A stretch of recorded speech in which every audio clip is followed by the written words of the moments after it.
Welcome to Mother Teresa tuition points में आप लोगों का बहुत बहुत स्वागत है। मैं हूं विकास कुमार भारती।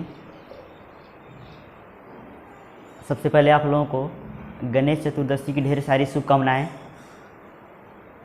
सबसे पहले स्टार्टिंग करने से पहले आज का सुविचार है,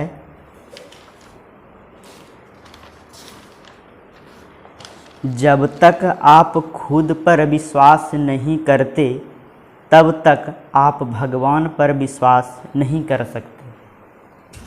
तो ये तो था आज का सुविचार।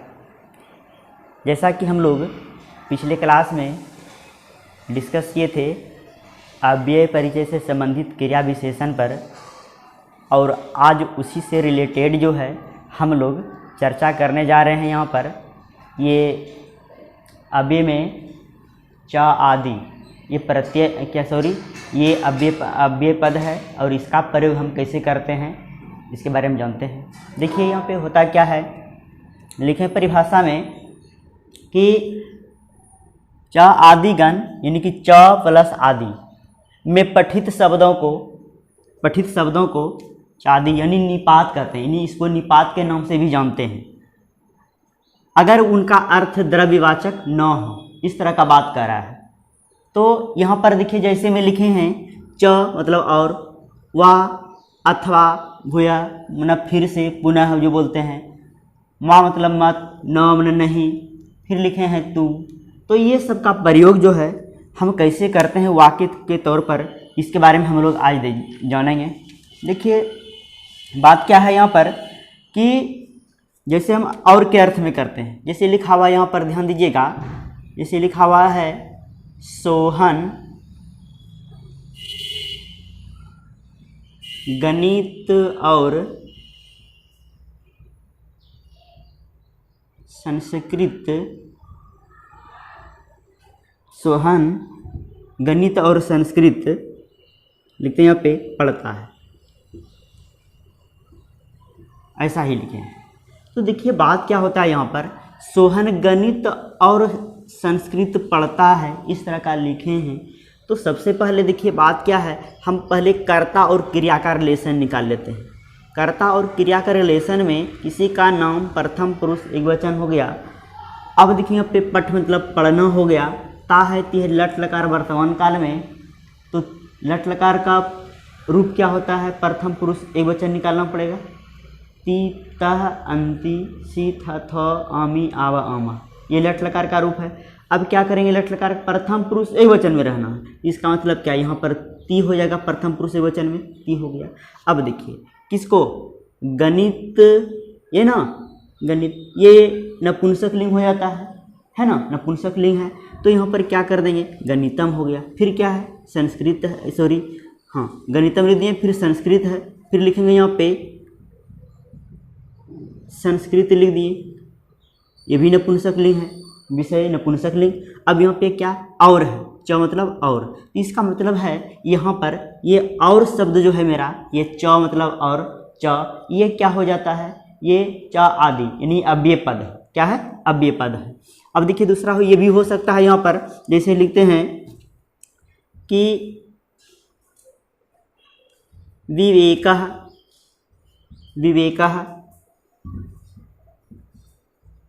खलु नृत्यम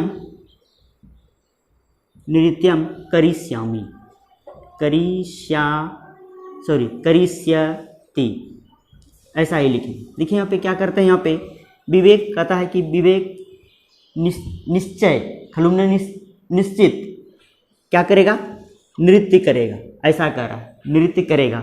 तो अब देखिए यहाँ पे खलु जो शब्द है ये क्या हो जाता है मेरा, ये जो शब्द है इसका मतलब ये जो है ये च आदि में आ जाता है, इसमें आता है च आदि, यानी कि इस तरह से इसको निपात भी कहते हैं। तो ये हो जाता है, अब ये पद भी बोल सकते हैं, ये हो गया। जैसे लिखते हैं कि बाहर मत जाओ, ऐसा ही लिखा हुआ है। तो आप क्या कीजिएगा यहाँ पर, बाहर तो क्या हो जाता है, वही मतलब होता है बाहर, माँ मतलब मत, अब फिर क्या, गम से गच्छ परिवर्तित रूप हो गया।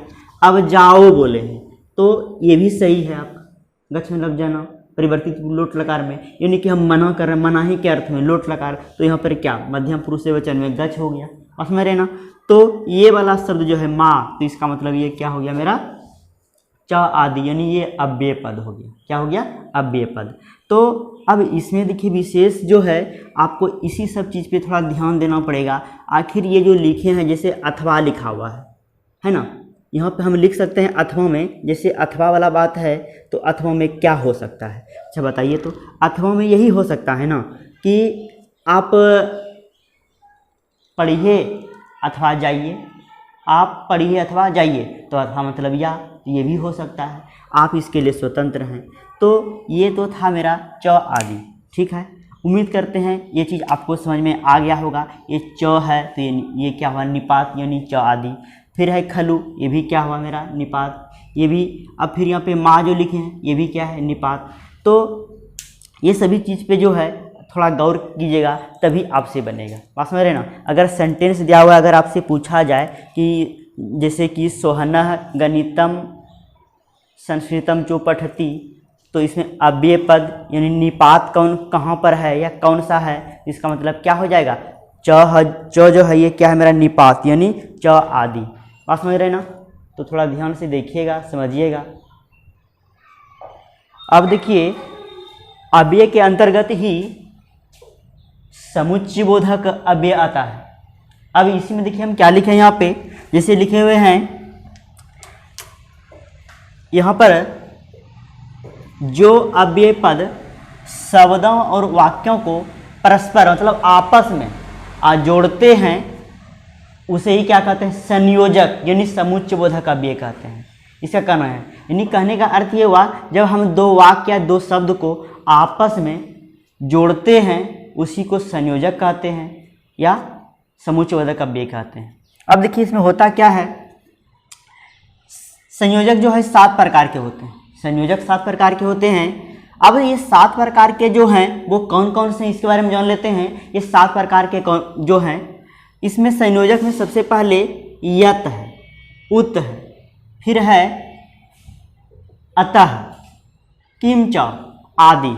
मतलब ये हो गया, यत में होता है की, यत में ना की, मतलब कि इसका यत में की हो गया, अतः में इसलिए, किंचो मतलब और कुछ इस तरह का बात आ गया। अब देखिए यहाँ पर क्या होता है, हम लिखे हैं ऐसा दुष्ट अस्ति अतः उदंडताम करोति। कहता है कि यह दुष्ट है, यह दुष्ट है इसलिए उदंड करता है, इसलिए करता है उदंड करता है, ऐसा दे दिए। अब तो यहाँ पर अतः जो है यही मेरा क्या हो गया? यही हो गया संयोजक। मतलब ये हो गया कि समुच्चयबोधक अव्यय हो गया। क्या हो गया? समुच्चयबोधक अव्यय। उसके बाद देखिए वियोजक है, इसमें वा या अथवा या क्यों वा ऐसा लिखे हैं। इसका मतलब ये हुआ यहाँ पर कि भवन्तः पठन्तु अथवा गिरिहम गच्छन्तु। इसका अर्थ ये हो गया कि आप पढ़िए अथवा घर जाइए, आप पढ़िए अथवा घर जाइए। यही क्या हुआ? ये अथवा जो है ये पद मेरा क्या हो गया? वियोज, मतलब ये हो गया वियोजक, यानी कि संयोजक के अंतर्गत ही क्या आ गया? ये लिखे हैं अथवा। समझ में आ गया ना? तो वियोजक क्या हो गया? ये अथवा हो गया, यानी कि संयोजक जो बोल रहे हैं। उसके बाद इससे मान लिया जाए संकेतार्थक लिखे हैं। संकेत मतलब संकेत करना। जैसे लिखे हैं यदि, चेत मतलब अगर, यद्यपि, यद्यपि, तथापि मतलब और भी, इस तरह का और हो जाएगा।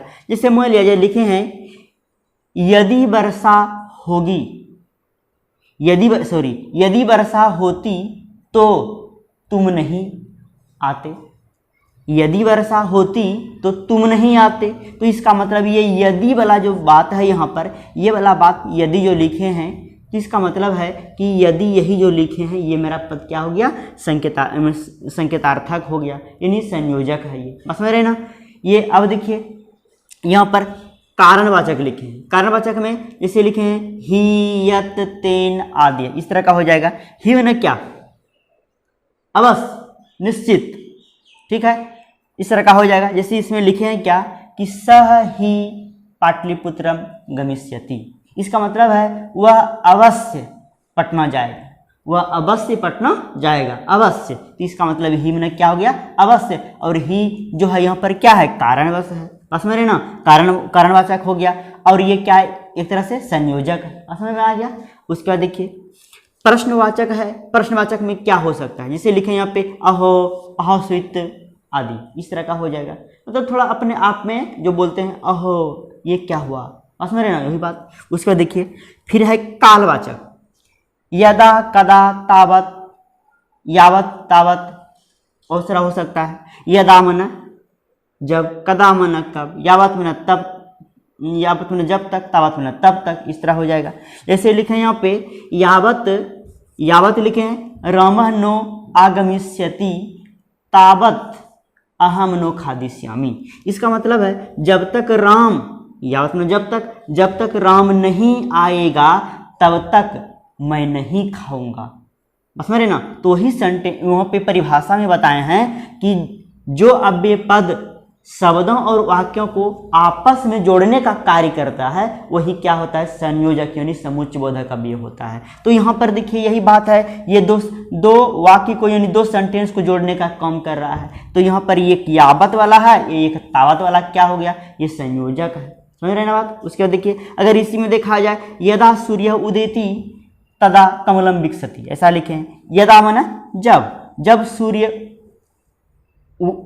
उगेगा यानी उदित होता है तब कमल खिलता है, यानी जब सूर्य उगता है तब क्या होता है, कमल का पुष्प जो होता है वह खिलता है। तो इसका मतलब यहाँ पे यदा और तदा जो लिखे हैं ये क्या हो गया मेरा, ये संयोजक हो गया मेरा, यानी कि ये समुच्चय बोधक हो गया। उसके बाद देखिए उसके बाद है विधि यानी कि विधि को हम निषेधवाचक कहते हैं। इसमें अंग, अथ, आम, किम आदि, कि मना क्या, आम मना हाँ। तो इसका मतलब देखिए यहाँ पे अथ मना होता है उसके बाद, ऐसा ही बोल सकते हैं। कहता है प्रजावचनम श्रुत्वा अथ राजा अब्रवीत, ऐसा लिखें। इसका मतलब है कहता है कि प्रजा की वचन सुनकर, प्रजा की बात सुनकर उसके बाद राजा बोला। तो मतलब ये अथ जो लिखे हैं अथ, ये मेरा क्या हो गया, ये हो गया विधि यानी निषेध, यानी ये जो है संयोजक है मेरा, क्या है, समुच्चय बोधक अव्यय है, समझे ना। तो हम जो है इसका प्रयोग जो अभी आपके सामने हम किए तो आप समझ गए होंगे ऐसा उम्मीद करते हैं। क्योंकि देखिए इसमें है क्या कि जब तक आप परिभाषा पे अगर आप ध्यान नहीं दीजिएगा ना तो होगा क्या कि आप इसे नहीं बना पाइएगा। परिभाषा मतलब ये होता है कि परिभाषा कह क्या रहा है और उसी के आधार पर अगर हम काम करते हैं तो संभवतः वह क्या हो जाएगा, संभवतः वह हम सीख सकते हैं। इसके आधार पर बहुत सारा चीज़ हम जान सकते हैं, समझ रहे ना। तो अभी जो हम बताएं अभी आप लोगों को संयोजक के बारे में, तो उम्मीद करते हैं आप ये समझ गए होंगे, ठीक है। तो देखिए आप लोग जितना अच्छे से हो वीडियो को बढ़िया से देखिए और सुनिए और उसके बाद जो है फिर अपने कॉपी कलम में बढ़िया से लिख लीजिए और उसके आधार पे आप बनाइए तो बेहतर होगा। अब आते हैं हम लोग अव्यय में ही लिखा हुआ है विस्मयादि बोधक अव्यय, मतलब कि इसमें जो है थोड़ा ध्यान दीजिएगा कि मन के भावों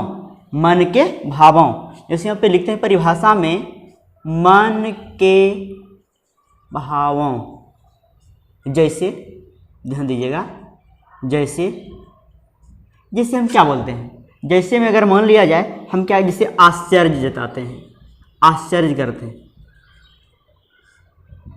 निराशा व्यक्त करते हैं, निराशा व्यक्त किए, घृणा उससे घृणा किए। जैसे हम आदर का बात करते हैं, आदर ये हो गया आदर। सुख दुख यहाँ पे लिखते हैं ये क्या है, सुख दुख ये हो गया। उसके बाद देखिए हर्ष में क्या, थोड़ा हम खुशी जता लेते हैं, विषाद ये हो गया, हर्ष विषाद। उसके बाद देखिए आदि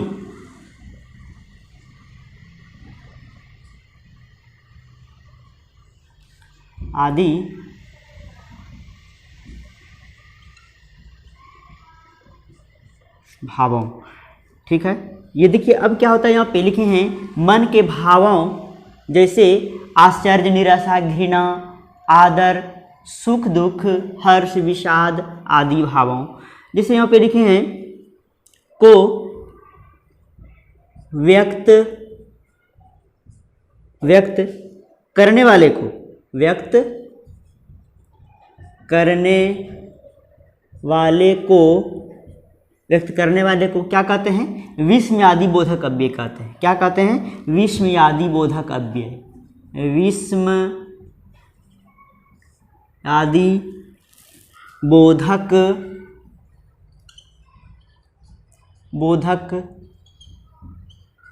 अव्यय कहते हैं। यही चीज जब अपने मन के हम भाव को जब हम व्यक्त करते हैं, जैसे आश्चर्य, निराशा, हर्ष, विषाद, सुख, दुख, घृणा कर लेते हैं किसी से, तो इसका मतलब है जब हम मन के भावों को हम व्यक्त करते हैं तो उसी को हम क्या कहते हैं, विस्मयादि बोधक काव्य कहते हैं। अब इसके अंतर्गत देखिए क्या आता है, जैसे मान लिया जाए हम कहते हैं, जैसे लिखा हुआ यहाँ पे, जैसे में अहो लिख दिए, कियत लिख दिए, कियत भयंकरः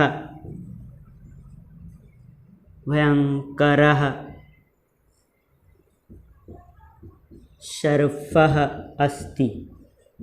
इसका मतलब क्या, देखिए हम जो लिखे हैं इसका कहना है कि अहो कियत भयंकर सर्पः अस्ति।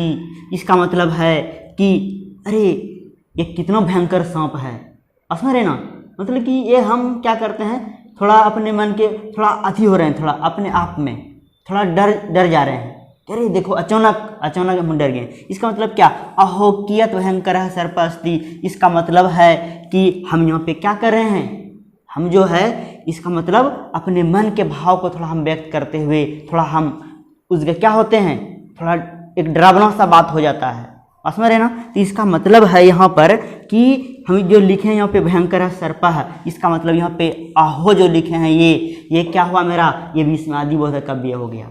अच्छा, तो इसका मीनिंग हो जाता है कि अरे ये कितना भयंकर सांप है, ये हो गया। जैसे मान लिया जाए यहाँ पे हम लिखते हैं कि हा सज्जनः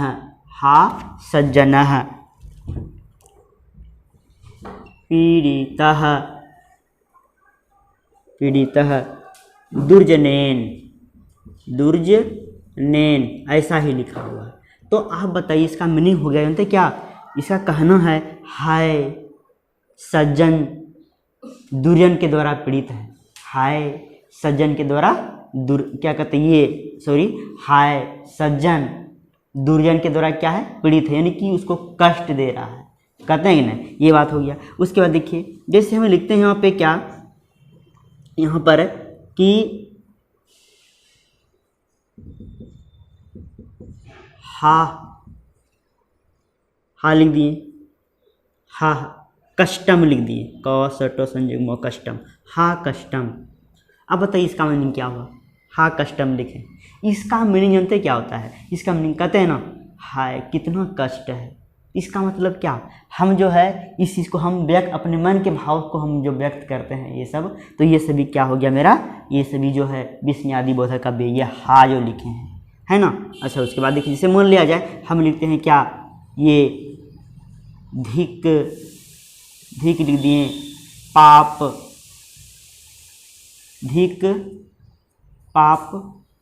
कारिणम लिखे हैं, धिक पापकारिणम, ऐसा ही लिखे हैं। तो आप बताइए आप कि यहाँ जो हम लिखे हैं धिक पापकारिणम, तो इसका मतलब है हम लोग घृणा करते हैं ना, घृणा वाला बात हो गया, मतलब कि पापियों को धिक्कार है, पापियों को धिक्कार है, इसका हिंदी यही हो गया। इसका मतलब है यहाँ पर पापियों को